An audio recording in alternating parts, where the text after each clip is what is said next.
संतप्त मानस शांत हों, जिनके गुणों के गान में बेवर्धमान महान जिन विचरे हमारे ध्यान में। समय सार परमागम की 68वीं गाथा चलानी है।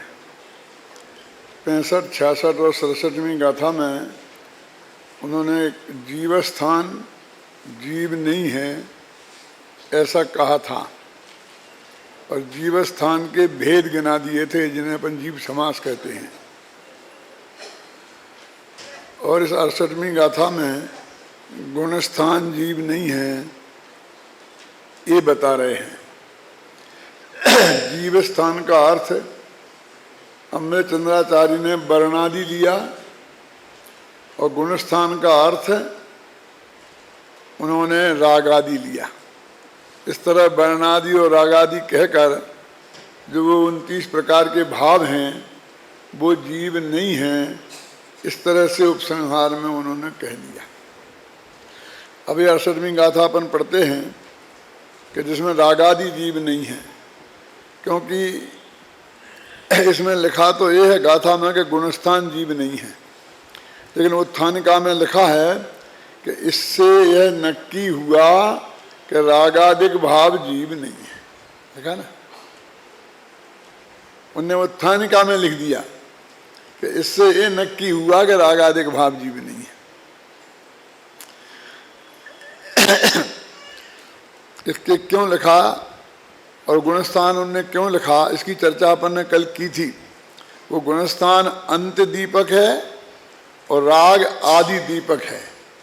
तो इस तरह से राग से लेके गुणस्थान पर्यंत जो भाव हैं वो सभी जीव नहीं है, ये नक्की हो गया। मोहन कम मन सुदया दुबन्निया दे में गुणा ठाना ते कह हवंती जीवा।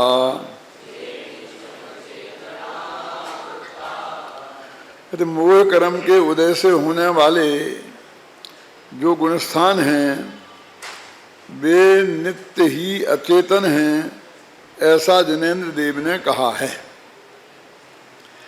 देखो मोहम्मद सार में तो गुणस्थानों की परिभाषा में मोह योग भवा ऐसा लिखा है कि मोह और योग के निमित्त से होने वाली, और इन्हें यहाँ अकेला मोह कर्म के उदय से लिखा है। तो ऐसा समझ लीजिए 12 गुणस्थान की बात है। 13वां और 14वां गुणस्थान वो योग के निमित्त की अपेक्षा से होता है, उसको यहाँ पर उन्होंने गौण किया और मोह कर्म के उदय से होने वाले ही उनको कहा, क्योंकि यहाँ मोह भाव से आत्मा को भिन्न बताना है। इसलिए गुणस्थान शब्द में रागादि भाव को ही लिया, जो मोह कर्म के उदय से होने वाले भाव हैं। तो गुणस्थान तो ऐसे भी हैं जो योग से के निमित्त से होते हैं, तो उनकी उपेक्षा करनी है, और बाकी के मोह कर्म के उदय से होते हैं उनकी अपेक्षा करनी है। उनने इसलिए ये बात लिखी। यहाँ जीवस्थान को वर्णादि के प्रतिनिधि और गुणस्थान को रागादि के प्रतिनिधि के रूप में लिया है। इस प्रकार वर्णादि और रागादि में अथवा जीवस्थान और गुणस्थानों में पूर्वोक्त सभी 29 भावों को समाहित कर लिया। जिस प्रकार जो पूर्वक जो ही होते हैं, उसी प्रकार पुद्गल पूर्वक पुद्गल ही होते हैं, अचेतन अचेतन पूर्वक ही होते हैं। इस नियम के अनुसार मिथ्या दृष्टि आदि गुणस्थान पौद्गलिक अचेतन मोह कर्म की प्रकृतियों के उदय पूर्वक होने से सदा पुद्गल ही हैं, अचेतन ही हैं, चेतन नहीं हैं, जीव नहीं हैं। गुणस्थानों का नित्य अचेतनत्व आगम से सिद्ध है। वे गुणस्थान भेद विज्ञानियों के चैतन्य स्वभावी आत्मा में सदा ही भिन्न उपलब्ध होते हैं, इसलिए भी उनका सदा अचेतनत्व सिद्ध होता है। ये सब लोगों के गले उतरे, इसमें बहुत कठिनाई है गाथा में। वैसे तो सीधी सच्ची बात है। उन्होंने कहा आगम में लिखा है कि ये अचेतन है, अब आगम में ऐसे वाक्य भी मिलते हैं कि जिनमें इन्हें चेतन की पर्याय कहा है। फिर उसने कहा कि भेद विज्ञानियों को ये आत्मा से भिन्न उपलब्ध हैं, दिखाई देते हैं, भिन्न दिखाई देते हैं, माने इनसे भिन्न आत्मा दिखाई देता है, इसलिए हम इनको अचेतन कहते हैं। ये उनने हेतु दिया ख्याल में। तो ये जो हेतु दे करके उनने ये बात सिद्ध की, और ये प्रश्न हर एक के चित्त में बहुत मजबूती से खड़ा होता है, होना चाहिए, खासकर मुमुक्षुओं को। क्योंकि जब मुमुक्षुओं के लिए दो द्रव्यों की भिन्नता कूट कूट के सिखाई जाती है, पढ़ाई जाती है, और दोनों के दीप में वज्र की दीवार है और निमित्त तो कुछ करता नहीं है, ख्याल में आए ना, तो उनको ये प्रश्न होना बहुत स्वाभाविक है। जो लोग निमित्त को कर्ता मानते हैं और निमित्त से ही सब होता है और कर्मों के उदय से ही सब होता है, उनके लिए तो ये समय सार में भी लिखा है, उनके लिए तो ये बहुत बड़ी उपलब्धि है, उनके लिए तो उनके मन की बात है। लेकिन मुमुक्षुओं के गले उतरना बहुत है, और गुरुदेव श्री भी इस बात को गहराई से फीलिंग करते थे। इसलिए मैं इस बात को स्पष्ट करने के लिए गुरुदेव श्री का कोटेशन आपके सामने लाया हूँ। मैंने पहले भी एक दफे बताया था कि समय सार अनुशीलन में अथवा प्रयत्न सार अनुशीलन में दो तरह के प्रमाण दिए हैं।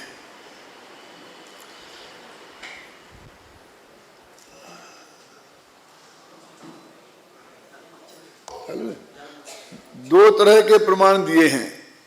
एक तो वे हैं कि जैसे कि जो गैर मुमुक्षु लोग हैं, उन लोगों को जब तक आचार्यों के, प्राचीन पंडितों के प्रमाण नहीं दो, करुणानि योग के प्रमाण नहीं दो, तब तक उनके गले बात नहीं उतरती है। यदि एक डिफेक्ट उन विरोधियों में है तो एक डिफेक्ट मुमुक्षुओं में भी है, और वो ये कि जब तक गुरुदेव का कोटेशन निकाल के नहीं बताओ, इनके गले नहीं उतरती है। किसी भी आचार्य का बता दो, टोडरमल जी का बता दो, बनारसी दास का बता दो, है कि जो वो दुर्गुण हम में नहीं है उनको भी दुनिया में कहते फिरते हैं, और जो थोड़े बहुत हैं उन्हें बड़ा चढ़ाकर कहना तो उनका धर्म ही है। ऐसे मित्रों में भी एक खोटी आदत होती है, जो गुण हम में नहीं है उनका भी बखान करते हैं, और थोड़े हों तो उन्हें बड़ा बड़ा कर बखान करते हैं। इसलिए दोनों ही खतरनाक हैं। एक क्रोध के निमित्त हैं और दूसरे मान के निमित्त हैं, और कसाएं तो दोनों ही हैं। यदि बड़ा चढ़ाकर के गुणों की प्रशंसा करेंगे तो मान पैदा होगा, और यदि निंदा करेंगे तो क्रोध पैदा होगा। तो जैसे वे शत्रु और मित्र दोनों ही समान है ना, ऐसे यहां भी यही है, दिक्कत है। ये एक किसी का गुण नहीं माना जा सकता है, तो कमी, लेकिन उस कमी को निकालना इतना हमारे हाथ में नहीं है। और हम दुनिया की कमी निकालें, इसकी बजाय हम तो जो समझाना चाहते हैं वो बात दिए हैं। क्योंकि अभी निमित्त की मुख्यता से कथन है ना कि मोह कर्म के उदय से जो राग भाव हुए हैं तो वे उनके मोह कर्म हैं, वो जड़ हैं। आप समझे ना। तो गुरुदेव का कहते हैं ना, समय सार में निमित्त का कथन नहीं है। यह कथन किस अपेक्षा से किया है, ऐसा प्रश्न होने पर आचार्य उत्तर देते हैं कि राग की रचना तो पर्याय में अपने विपरीत पुरुषार्थ से होती है। इसलिए राग का परिणमन स्वयं जीव का है, उसमें कर्म निमित्त है। कर्म निमित्त है अवश्य, किंतु निमित्त से राग नहीं हुआ। यह भी एक सिद्धांत है, यह भी एक सिद्धांत है, किंतु यहां दूसरे सिद्धांत की अपेक्षा से कहा है। मैंने एक ये सिद्धांत है, हमने पहले जो कहा है उस बात को काट कर नहीं, उसे पूरा समझ करके वो एक तरफ गौण रखो, क्योंकि अब दूसरी अपेक्षा की बात चल रही है ना। राग का कर्ता आत्मा नहीं है, आत्मा में अकर्ता नाम का ये गुण है। इस कारण राग करने का उसका स्वभाव ही नहीं है, इसलिए राग की रचना पुद्गल द्रव्य से होती है, ऐसा कहा है। पुद्गल कारण है और राग उसका कार्य है, क्योंकि वे दोनों अभिन्न हैं। देखो यहाँ वस्तु के स्वभाव अर्थात चिदानंद स्वरूप भगवान आत्मा की दृष्टि कराना है, तो इस दृष्टि से ये बात कही है। मैंने एक कल बात कही थी कि हम तो आपको अपेक्षा बता सकते हैं, ऐसा क्यों कह दिया, तो इसका जवाब अपेक्षा, इस अपेक्षा कहा है। अब आप नहीं माने, झगड़े, कभी कुछ कहते हो कभी कुछ कहते हो, तो हमने बता दिया ना, वहाँ ये अपेक्षा थी यहाँ ये अपेक्षा थी। यहाँ जीव उसे कहा है जो अखंड अभेद एक रूप चैतन्य घन स्वरूप है। इस चैतन्य घन स्वरूप आत्मा की दृष्टि करने से ही सम्यक दर्शन अर्थात धर्म का प्रथम सोपान प्रकट होता है। ऐसे शुद्ध जीव की दृष्टि कराने के लिए यहाँ राग, रंग राग और भेद से भावों को पुद्गल की ही रचना है, ऐसा कहा है। अब क्या गजब है कि वहाँ राग आत्मा का है, ये भी तेरी अपराध की स्वीकृति के लिए ये बात कहाई, स्वीकार कराई है। नहीं है तो फिर जरूरत ही क्या है सारे मोक्ष मार्ग की। यदि नहीं मानेंगे तो संसार का अभाव सिद्ध हो जाएगा, और संसार मोक्ष संसार पूर्वक होता है तो मोक्ष का अभाव सिद्ध हो जाएगा, और संसार का अभाव होगा तो संसार के कारण का अभाव सिद्ध हो जाएगा, और मोक्ष का अभाव होगा तो मोक्ष के कारण का अभाव सिद्ध हो जाएगा। और ये चार तत्व है ना, इन चारों में 7 तत्व आ जाते हैं। तत्व 4 होते हैं, ये भी कभी सुना है आपने? 7 तत्व तो सुने हैं और 9 तत्व तो सुने हैं, लेकिन तत्व 4 होते हैं, ये सुने कभी? मैं उनके नाम बताता हूं और आप अपने मन में उनकी हाँ और ना करना। मैं झूठ भी बोल सकता हूं, घबराना नहीं। तत्व 4 होते हैं, संसार तत्व और संसार का कारण तत्व, मोक्ष तत्व और मोक्ष का कारण तत्व। सही है? अरे भाई ये समंत भद्र ने लिखे हैं, आप तो मीमांसा अष्टशास्त्री वगैरह में हैं, और समय सार में भी हैं, कुछ प्रयत्न सार हैं। अंत में जो पंचरत्न की गाथाएं हैं ना, उसमें एक संसार तत्व, एक संसार का कारण तत्व, एक मोक्ष तत्व, उसमें वहां भी है। ये भी एक अपेक्षा है। तो संसार तत्व में जीव अजीव का संयोग दोनों आ गया, संसार के कारण तत्व में आश्रय बंध आ गया, पुण्य पाप आ गए, मोक्ष तत्व में मोक्ष आ गया, और मोक्ष के कारण तत्व में समय नजर आ गए। इसलिए 7 तत्व या 9 तत्व इन 4 में शामिल हो जाते हैं। तो अब अपेक्षा जहां अलग अलग है, उसकी अपेक्षा से हम बात करते हैं, तो वो 4 तत्व क्यों कहे? जैसे मैंने अभी कहा ना कि ना संसार सिद्ध होगा ना मोक्ष सिद्ध होगा, और संसार के सिद्ध नहीं होगा तो संसार का कारण नहीं होगा, और मोक्ष सिद्ध नहीं होगा तो मोक्ष का कारण सिद्ध नहीं होगा। तो इस 4 तत्व सिद्ध नहीं हुए तो 7 और 9 तत्व भी सिद्ध नहीं होंगे। क्या यदि ये नहीं मानोगे राग आदि जीव की पर्याय है तो? अब यहां कहते हैं, यहां अपेक्षा जुदी है। एक त्रिकाली ध्रुव को एक तरफ रख करके और बाकी सबको पर में डालना है, तो निमित्त की अपेक्षा जो निमित्त के साथ और अन्वय व्यतिरेक घटा रहे हैं, और निमित्त के साथ में अन्वय व्यतिरेक व्याप्ति बता रहे हैं, सब बता रहे हैं कि उसका उसके ही साथ है, जीव के साथ कोई संबंध नहीं है। यहाँ जीव उसे कहा है जो अभेद अखंड एक स्वरूप चैतन्य घन स्वरूप है। इस चैतन्य घन स्वरूप आत्मा की दृष्टि करने से ही सम्यक दर्शन अर्थात धर्म का प्रथम सोपान प्रकट होता है। ऐसे शुद्ध जीव की दृष्टि कराने के लिए यहाँ रंग राग और भेद के भावों को पुद्गल की ही रचना है, ऐसा कहा है। यहाँ तो आत्मद्रव्य का पूर्ण स्वभाव बताना है, परंतु जब पर्याय की बात हो तब पर्याय में जीव स्वयं राग करता है वो पुद्गल तो उसमें निमित्त मात्र है, ऐसा कहने में आता है। निमित्त से क्यों? क्या पुद्गल पे पुद्गल से द्वेष करने लगता है, इसने हमें राग करा दिया। अकेला निमित्त पुद्गल कर्म का उदय थोड़ी है, वो तो अंतरंग निमित्त है। फिर बहिरंग निमित्त है, वो आमने सामने वाले गालियां देने वाले गुस्सा कराने में निमित्त हो जाएंगे, अनुकूलता बरतने वाले राग में निमित्त हो जाएंगे, तो फिर हम उनसे राग द्वेष करने लगेंगे।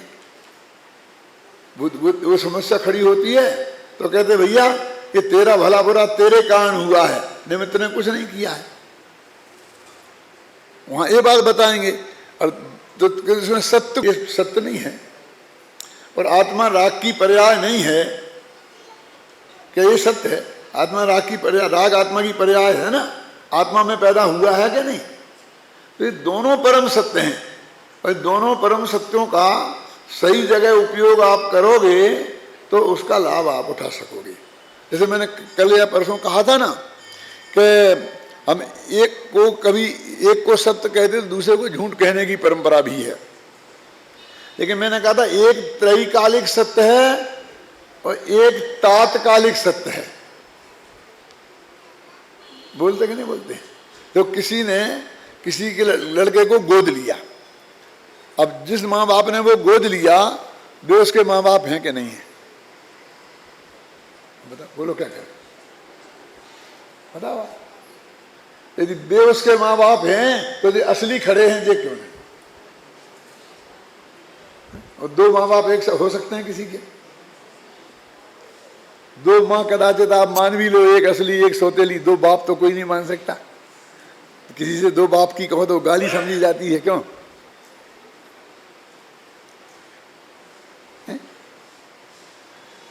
और अब आप कहते हो कि वो जो जिनने गोद लिया है वो उनका बच्चा है कि नहीं है? है तो तुम कहते हो बच्चा ही नहीं है, तो 7 अरबों रुपया बिना बच्चा के मुफ्त में ही मिल जाएंगे। तो अब उसके बीच में कुछ है कि नहीं है? कि गोद के बच्चे को बच्चा कहना कि नहीं कहना, दोनों अपेक्षाएं हैं। यदि वो वास्तव में बच्चा है तो गोद का क्यों बोलते हो? क्यों? और बच्चा नहीं है तो उत्तराधिकार में करोड़ों की संपत्ति क्यों मिल गई? तो ऐसे ही कहते हैं यहां पर दोनों अपेक्षाएं हैं। तो ये जो यहां बात चल रही है कुछ त्रिकाली ध्रुव भगवान आत्मा को भिन्न बताना है, तो उन्होंने दो ही हमने दुनिया को बांटा। हमने आत्मा को चेतन कहा तो सारे जगत को अचेतन कहा, आत्मा को जीव कहा तो सारे जगत को अजीब कहा। आत्मा और देह के रूप में दो भाग किए तो आत्मा को आत्मा कहा तो देह में सारा संसार हमने गर्भित कर लिया, स्त्री पुत्र मकान राजा नगर देश गांव। और ऐसा है, बार बार ये बातें थोड़ी कही जाएंगी, हम एक दफे तुमको वो बता देंगे विधि, और वो विधि तुम समझ लो तो चाबी तुम्हारे हाथ में लग जाएगी। ये ऐसी बात है। तो एक बच्चे को 10 बजे स्कूल जाना है,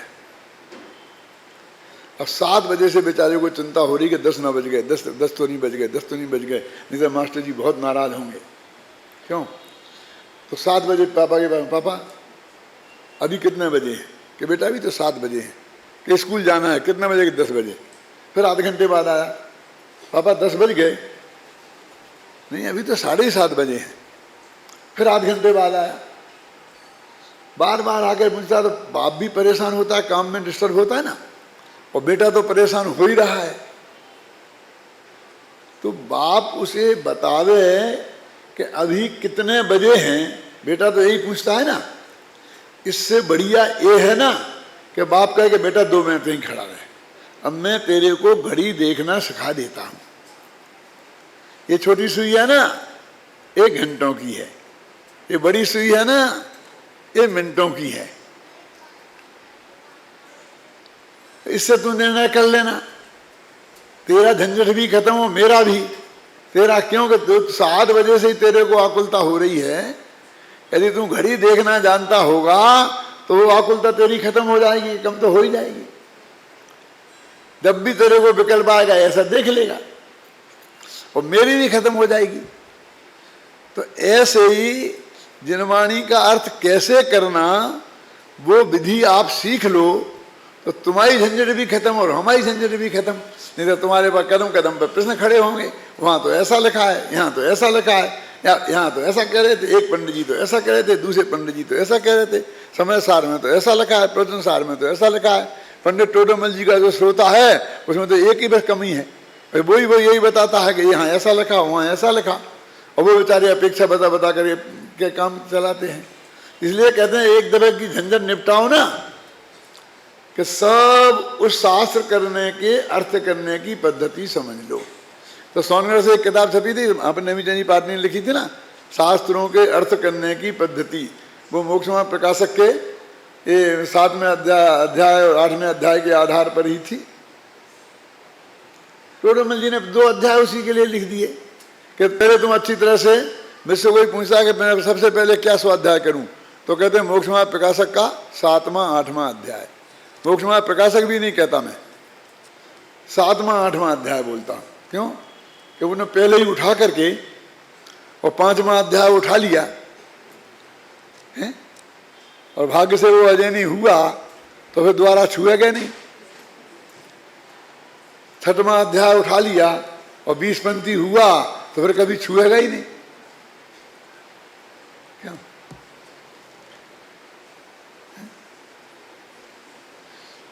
तो 7वां 8वां अध्याय पढ़ेगा तो जैन शास्त्रों के जो अर्थ करने की पद्धति है उसे ख्याल में आ जाएगी, तो सब जगह सारा अर्थ सही कर लेगा। ये टोडरमल जी की ओरिजिनलिटी है। जो महावीर भगवान से लेकर टोडरमल जी के जमाने तक करीब 2200 वर्ष तक किसी का ध्यान इस ओर नहीं गया। ऐसा नहीं कि लोग जानते नहीं थे।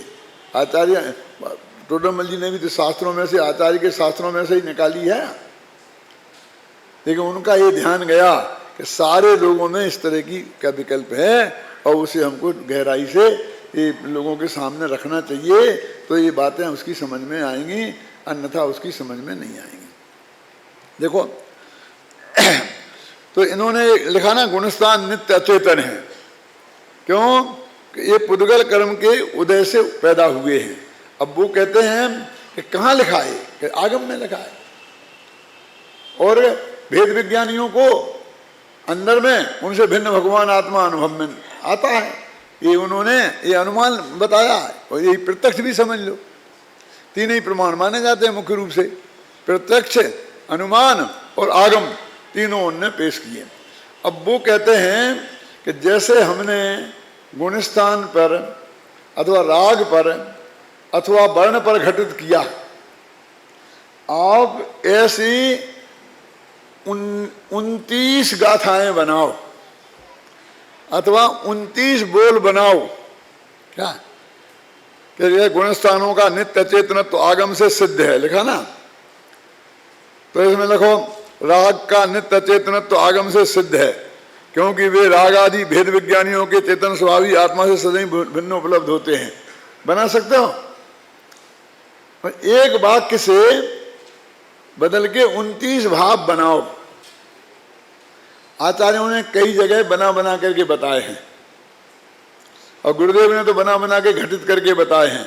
मैंने भी समय अनुशीलन में कई जगह ऐसे घटित घटित करके बताए हैं। जैसे उसमें आता ना, राग आदि मेरे कुछ नहीं, मैं एक गायक भाव हूँ, द्वेष आदि मेरे कुछ नहीं, मैं एक गायक भाव हूँ, पुण्य आदि मेरे कुछ नहीं, मैं एक गायक भाव हूँ, वर्ण आदि मेरे कुछ नहीं, मैं एक गायक भाव हूँ।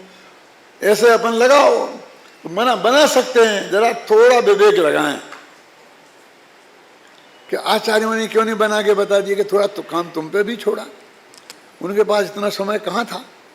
वे अपने आत्मा का कल्याण में जाते कि नहीं जाते, कि तुम्हारे ही लिए लगे रहते? कि उनके पास समय नहीं था तो हम क्या निठल्ले हैं जो ये लगाते बैठे? हमें कोई काम नहीं है? कि हाँ नहीं है।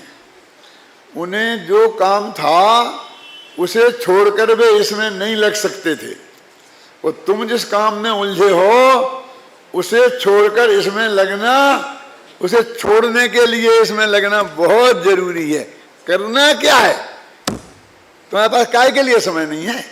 क्या कर रहे हो जिसकी वजह से तुम्हें समय नहीं है?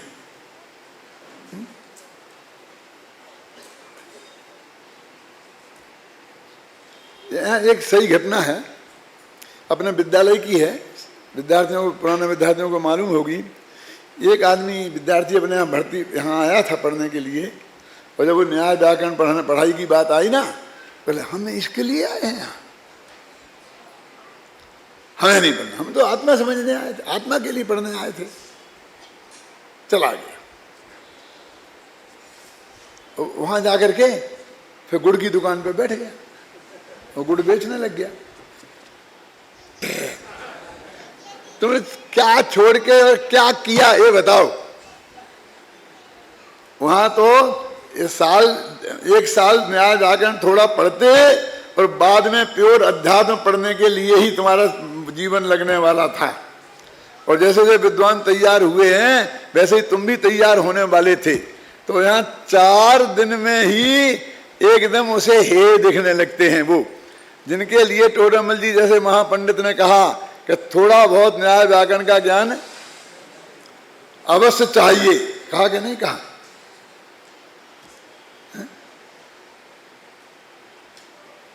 और उसके बदले में जाकर क्या कर रहा है उसका उसे पता नहीं है। इसलिए कहते हैं कि तुम बैठ बैठ के लगाओ इनको, 129 गाथाएं बनाओ, जहां जहां है ना, जैसे यदि जीवो न शरीरम, तो ऐसे बनाओ यदि जीवो न रागादि। मतलब कहने का मतलब है जहां जहां ऐसे प्रसंग हैं और जितनी जितनी चीजें हैं उन सब पर घटित करो वो तर्क युक्तियां लगा करके, क्योंकि हमें तो वही चिंतन करना है ना। देखो कहीं कहीं रिपीटिशन दोष होता है और कहीं कहीं रिपीटिशन गुण होता है। सिद्ध चक्र विधान की एक पंक्ति आती है। सिद्ध चक्र विधान में सिद्ध भगवान के अनंत गुणों की चर्चा करनी थी। अब अनंत गुण तो किसी को आते नहीं है, तो उनको पहले दिन 8 गुण, दूसरे दिन 16 गुण, तीसरे दिन 32 गुण। अब ये समस्या खड़ी होगी 64 गुण कहां से लाएं, 128 गुण कहां से लाएं, 256 कहां से लाएं, क्यों 512 कहां से लाएं? क्यों थावरा जी क्या कह रहे हैं? कुछ समझ में नहीं आता। आप बताओ, आप ला सकते हो तो। उन्होंने कह दी साधु सम सिद्ध अकम्प विराजे, तो 100 अर्घ साधुओं के। जब सिद्धों की पूजा आ रही, साधुओं को क्या बोले आए बीच में?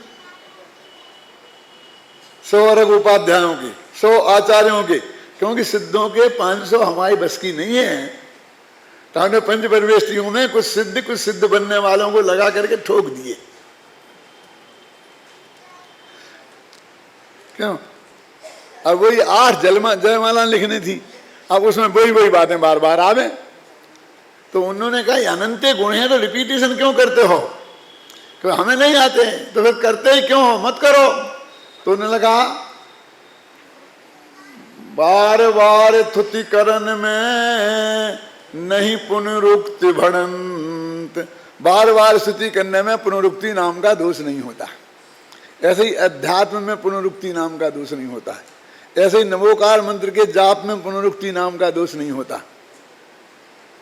समझ गए ना? और आप एक उदाहरण आज दे दो समझाने के लिए, फिर वही कल दो, फिर वही परसों दो, फिर वही नरसों दो, तो फिर जनता उखड़ जाएगी। क्यों उखड़ जाएगी कि नहीं उखड़ जाएगी? कि नहीं ये नहीं चलेगा साहब। अगर हमारे समय की भी कोई कीमत है, लेकिन नमोकार मंत्र तो हमने रोजाना 9 दफे बुलवाया था, तो किसी ने कोई ऐतराज नहीं किया था। अरे इतना विवेक हमें है कि क्या की पुनरुक्ति करना और किसकी पुनरुक्ति नहीं है। क्यों? मैं एक गायक भाव हूं, मैं ज्ञानानंद स्वभावी हूं। जितनी बार इसकी पुनरुक्ति करो उतनी बार अच्छी है। ऐसे देखिए, ज्ञान और ध्यान ये बिल्कुल एक दूसरे के सहयोगी हैं। पहली दफे किसी चीज को जानना उसका नाम ज्ञान है, फिर दूसरे तीसरे समय में उसे लगातार जानते रहना उसका नाम ध्यान है। जानना वो ज्ञान है और जानते रहना वो ध्यान है। बोलो और ध्यान में क्या होता? आप कोशिश करते हो कभी कभी तो क्या करते हो कि भाई वही एक आत्मा पहले जाना और बस उसी को जानते रहे, यही कोशिश करते हो ना, फिर उपयोग बाहर भटक जाता है तो फिर ला के कोशिश करते हो। अब देखिए, ज्ञान में पुनरुक्ति दोष है और ध्यान में पुनरुक्ति गुण है। अरे पुनरुक्ति तो ध्यान में गुण नहीं, स्वरूप है। और वही की वही बात कल कही थी, वही आज कहूं, वही फिर कल कहूं, तो आप नाराज हो जाएंगे। ज्ञान, देखिए ज्ञान और ध्यान एक ही चीज है ना। मुक्ति के मार्ग में दोनों का स्थान है क्या नहीं? सम्मर्शन ज्ञान चारित्राणी मोक्ष मार्ग का। चारित्र माने ध्यान। अब एक में पुनरुक्ति दोष है और एक में पुनरुक्ति गुण है। अब विवेक से काम करना पड़ेगा। इसलिए वो कहते हैं कि ये रागादि भाव जीव नहीं है, ये बात सिद्ध हुई। तरही को जीवा इति चेत। गाथाएं तो खत्म हो गई, फिर भी उन्होंने एक प्रश्न किया कि अब तुम बताओ कि जीव क्या है। आचार्य अमृतचंद्र ने खुद टीका में, क्योंकि वो खुद जीव का स्वरूप एक दफा फिर बताना चाहते हैं सबको। यद्यपि 49वीं गाथा में बताया है ना, अनाद्यनंत मचलम ससंवेद्यमिद स्फुटम जीवा स्वयं तु चैतन्य मुच्चैश्चकचकायते स्वानुभूति में जो प्रकट अचल अनादि अनंत।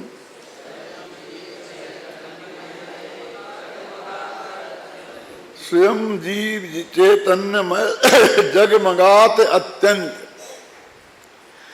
ये जगमगा रहा है एकदम। चैतन्य उच्चई चकचकाए थे। एक बहुत मर्म है इसमें। चैतन्य तो चैतन्य है ही आत्मा। उच्चई चकचकाए थे, एकदम चकाचक। अपन बोलते चकाचक, सूर्य एकदम चकाचौंध हो रही है, चकाचक हो रहा है एकदम उच्च रूप में। ऐसा भगवान आत्मा एकदम सूर्य जैसा आकाश में चकचका रहा है, दिखाई दे रहा है। अत्यंत प्रकाशमान वस्तु है। वो कहते हुए तो गुप्त है, क्योंकि दिखाई नहीं देती, वैसे नहीं आता है, समझ में नहीं आता है। क्यों? जगमगात अत्यंत, वो अत्यंत जगमगा रहा है भगवान आत्मा तो, कि हमें दिखाई नहीं देता तो हम क्या करें? क्यों? हमें तो दिखाई नहीं देता है। हमने तो बहुत खुद कोशिश की, आंखें फाड़ फाड़ के देखा, कि वो आंखें फाड़ फाड़ के देखने की चीज नहीं है ना, वो आंखें बंद करके देखने की चीज है। अब मैं कहना नहीं चाहता हूं, भर्तृहरि ने कहा है, आपको तो सुना दूं कि नो लूको अवलोक्यते यदि दिवा सूर्यस्य किम दूषणम पत्रम नैव यदा करीट बिटपे दोषो बसंतस्य किम। क्या अर्थ है इसका? उल्लू को यदि दिन में दिखाई नहीं देता है, इसमें सूरज की क्या गलती है? क्या? बिल्कुल इन्हीं शब्दों में लिखा है, नो लू को। उल्लू को माने उल्लू। नो लू को अवलोक्यते, दिखाई नहीं देता है। क्या? दिवा माने दिन में। सूर्य दिन में 12 बजे दिखाई नहीं देता है उल्लू को, तो इसमें सूरज की क्या गलती है? ये तो उल्लू की गलती है ना। क्यों? ऐसे ही पत्रम नैव यदा किरीट बिटपे दोषो बसंतस्य किम। एक करील नाम का वृक्ष होता है, ये मथुरा वृंदावन में होता है, देखा ना, जिसमें कांटे ही कांटे होते हैं, पत्ते नहीं होते हैं, ना फल लगते हैं ना फूल लगते हैं, बस कांटे ही कांटे होते हैं। कहते बसंत ऋतु आती है और उसमें पत्ते नहीं उग लगते हैं। किरीट नाम के बिटप में यदि पत्ते नहीं लगते हैं तो बसंतस्य किम दोषम। इसमें बसंत ऋतु का क्या दोष है? कहाँ लिखा? कहीं पढ़ा है ये किरीट बिटप के बारे में कि उसमें पत्ते नहीं होते हैं? क्यों? कमल जी नहीं पढ़ा? रसखान को पढ़ा कि नहीं पढ़ा है? कोट के ही कल धौत कोई धाम करी लेकी कुंजन ऊपर बारों, या लटुकी अरु कामरिया पर राज तिहूं पुर को तज डारों। ये संबंध भावना का उत्कृष्ट उदाहरण है। अब ये संबंध भावना क्या, उसका उत्कृष्ट उदाहरण क्या, बहुत मुश्किल है। माने हमें जिससे प्यार होता है उसका जिस चीज से संबंध रहा हो, हम उससे भी ज्यादा प्यार उससे कहते हैं। गुरुदेव के चश्मे को हम संभाल के रखते हैं ना, क्यों? जितना गुरुदेव को नहीं संभाला उतना गुरुदेव के चश्मे को संभाल के रखते हैं, उनके चद्रा को संभाल के रखते हैं। जो शास्त्र वो पढ़ते थे, जिनने निशान लगाए, उन्हें संभाल के रखते हैं ना। तो ये उसके प्रति जो हमारी श्रद्धा और भक्ति है, उसकी बोली लगाएं गुरुदेव की चश्मा की, तो लाखों में बिक जाए। होता कि नहीं होता? इसे बोलते संबंध भावना। श्री कृष्ण ने जिस कंबल को ओढ़ते थे, जिस करील की कुंजों में वो जब रहते थे ना नंद बाबा के यहाँ, तो जंगल में खेलते थे, तो वहां तो बे पेड़ थे, तो उनके अंदर जाके छुपते थे खेल खेल में। तो वो रसखान कवि कहता है, कोटिक हु कल धौत के धाम, सैकड़ों सोने के राजमहल, करील की कुंजन ऊपर बारों, उन करील की कुंजों के ऊपर निछावर कर सकता हूं। कोई कहेगा ये सोना का राजमहल है, बोलो तुम्हें ये चाहिए कि ये करील के कुंज हैं, कहां रहोगे? बोलो कि मैं करील के कुंज में रहना पसंद करूंगा, इस सोने के राजमहल में रहना। कोट के हु कल धोत के धाम, करील के कुंजन ऊपर बारों, और या लटुकी अरु कामरिया पर, और राज तिहूं पुर को रजदार। जब जंगल में गाय चराने जाते थे ना श्री कृष्ण भगवान, तो एक हाथ में लकड़ी लिए रहते थे और कंधे पे कंबल। तो कोई कहे कि 3 लोक का राज्य तुम्हें दे रहे, 6 खंड का नहीं, 3 लोक का राज्य। और एक तरफ है वो लटकी, वो लकड़ी, और वो कंबल। बोलो क्या चाहिए दो में से एक? क्या? एक तरफ राम, एक तरफ गांव, एक तरफ मैं अकेला, एक तरफ सारी सेना सहित कौरव, क्या चाहिए?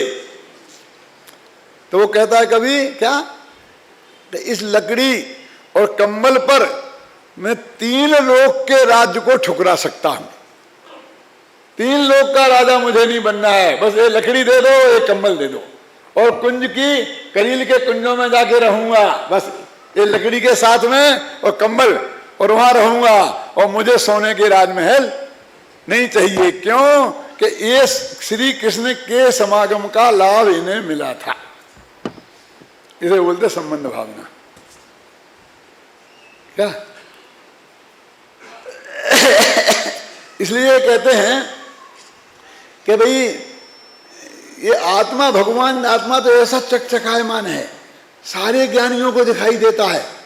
वो आता है गाथा में, हमें अनुभूति स्वरूप भगवान आत्मा हमारे अनुभव में नित्य आ रहा है, और अज्ञानियों को दिखाई नहीं देता है। तो इसमें आत्मा का क्या दोष है? वो आत्मा छिपा है, सूक्ष्म है, बारीक है, और उसमें कुछ ऐसी चीज है ही नहीं जो दिखाई दे। हम क्या करें? हम उसे दोष देते हैं कि भैया उसे दोष नहीं है, तेरी दृष्टि की कमजोरी है, तेरे में सर्वस्व समर्पण आत्मा के देखने के लिए जैसा सर्वस्व समर्पण चाहिए, समझे ना, आत्मा के दर्शन के लिए जैसा सर्वस्व समर्पण चाहिए तैसा सर्वस्व समर्पण तेरे में नहीं है, इसलिए भगवान आत्मा के दर्शन तेरे को नहीं होते हैं। तू कहीं ना कहीं उलझ कर रह जाता है, सब जगह से उलझे नहीं। इसलिए हम तो एक कहते हैं कि एक तरफ सारा जगत, एक तरफ भगवान आत्मा। इसलिए हमने गुण स्थान को, मायना स्थान को, जो कुछ भी है उन सब को अचेतन में, पुद्गल में, जड़ में सब डाल दिया, और एक चैतन्य भगवान आत्मा अनादि, अनंत और अचल 3 विशेषण दिए हैं। माने अनादि क्यों? क्योंकि इनका जन्म नहीं हुआ। अनादि का जन्म नहीं होता, जन्म जिसका होता वो अनादि नहीं होता। अनंत क्यों? क्योंकि इसका मरण नहीं होगा। अचल क्यों? कि ये अनंत गुणात्मक है, ये कभी कुछ गुण कम हो जाएंगे, ज्यादा हो जाएंगे। अचल का मतलब ऐसा ऐसा चलेगा नहीं, ऐसा नहीं। कौन अचल माने क्या है बोलो संजीव? जीवो ही तावत कृमि नैमात परिणामई ऋतुबद्ध मानो जीवा एक, इसका नाम है अचल। इसका नाम अचल क्यों है? कृमि नियमित अपने जो अनंत परिणमन है, एक समय भी बिना बदले नहीं रहेगा आत्मा, फिर भी रंच मात्र भी नहीं बदलेगा, इसका नाम है अचल। एक मिनट बदले बिना रहा नहीं और फिर भी जीव से अजीब कभी हुआ नहीं, इसका नाम है अचल। माने अपने स्वभाव से कभी चलायमान नहीं होगा। कि कब से है, कि कब के, क्या सवाल है? अनादि है, अनंत है, अचल है। ऐसा ये आत्मा ये कैसे मालूम पड़ रहा है? स्वानुभूति से जो प्रकट, इस स्वानुभूति में प्रकट होने वाला है। क्यों? मैं ज्ञानानंद स्वभावी हूं। कहाँ मिलता है? आत्मानुभूति में तत्व में ज्ञानानंद स्वभावी हूं, यही तो है वो आत्म सुसंवेद्यमिदम स्फुटम। वो सुसंवेद्य तत्व है, वो आत्मानुभूति में प्राप्त होता है, वो कहीं बाहर प्राप्त नहीं होने वाला है ना, वो अपने में प्राप्त होता है। तो इसका इनका भी लक्षण बना है ना, चैतन्य लक्षण। अभी आएगी, इसमें बात आएगी, पर चर्चा विस्तार से करेंगे, अभी तो समय नहीं है। ऐसा ना कल अभी आपने पढ़ा था कि नहीं? ये लक्षण है अव्याप्ति से रहित, अतिव्याप्ति से रहित, वो कलश आने वाला है। उस कलश में वो सब बात आएगी कि वो भगवान आत्मा में का क्या लक्षण है, कि उपयोग लक्षण है। तो सत लक्षण क्यों नहीं है? सत्व ही तो है ना आत्मा में। कि सत लक्षण जो है वो आत्मा आत्म द्रव्य का है। क्या? उससे आत्मा का द्रव्यत्व पहचाना जाता है ना? आत्मा नहीं पहचाना जाता है, आत्मा का अस्तित्व पहचाना जाता है। असत माने अस्तित्व, तो अस्तित्व से द्रव्यत्व पहचाना जाता है और उपयोग महत्व से चेतनत्व पहचाना जाता है। सच्चिदानंद, तीन बात बोलते हैं ना भगवान, सच्चिदानंद। तो सत माने है द्रव्यत्व, चित्त माने आत्मत्व, और आनंद माने, ये आनंद काय को डाला है? सत तो असत से भिन्न करता है, और चित्त अजीब द्रव्यों से भिन्न करता है, और आनंद पर जीवों से भिन्न करता है। फिर ध्यान से सुनो, फिर क्या क्या, तो फिर सुनो। सत गधे के सींग से भिन्न करता है, आकाश के फूल से भिन्न करता है। चित्त अचेतन द्रव्यों से भिन्न करता है, लेकिन चेतन द्रव्यों से भिन्न नहीं करता है, क्योंकि चित्त तो मैं भी हूं और तुम भी हो। वो द्रव्य का लक्षण है, और ये उपयोग किसका लक्षण है? जीव का। और जीव मैं ही थोड़ी हूं, तुम भी तो हो। मेरे को तुमसे भिन्न नहीं करता। लेकिन जो आनंद है, आनंद की अनुभूति मेरी मेरे में, तुम्हारी तुम में, तो वो पर जीव से भी भिन्न करके सच्चिदानंद अपने आत्मा में लाने के लिए, अथवा आनंद की प्राप्ति हमारा उद्देश्य है। जे त्रिभुवन में जीव अनंत, वे सुख चाहें और दुखते भयवंत। इसलिए तीन चीजें उनने पकड़ी। सत द्रव्यत्व चाहिए, उसका अस्थि होनी चाहिए, चित्त स्वभावाय भावाय, और फिर के स्वानुभूत्या प्रकाशते, के स्वानुभूति में वो प्रकाशित होता है। जगमगात अत्यंत, वो चैतन्य सूर्य भगवान आत्मा तो जगमगा रहा है, वो अनुभूति में दिखाई देगा। वो तुम्हें आंखें फाड़ फाड़ कर दिखाई नहीं देगा। ऐसा भगवान आत्मा मैं स्वयं हूं।